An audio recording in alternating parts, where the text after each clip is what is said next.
Missouri Governor Mike Kehoe says that his plan to capture wanted criminals is a success in its first year. KCTV5's Missouri Capitol reporter Hannah Falcon spoke with the Department of Public Safety about the progress of Operation Relentless Pursuit 1 year in. This body cam footage is an example of how Operation Relentless Pursuit is truly relentless when it comes to arresting wanted criminals.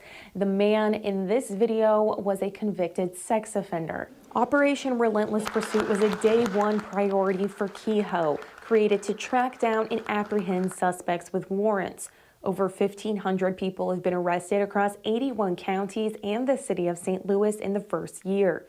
These people were wanted for illegal drugs, manslaughter, human trafficking, and more.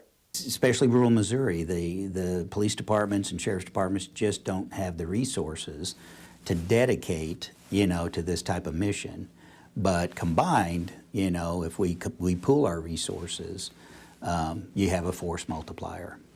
Department of Public Safety Director Mark James tells me he hopes to expand the program in the future. Currently, it gets about $1.25 million in taxpayer money, but with more funding, James says the program could get more equipment and more manpower. Reporting in Jefferson City, I'm Hannah Falcon, KCTV 5 News.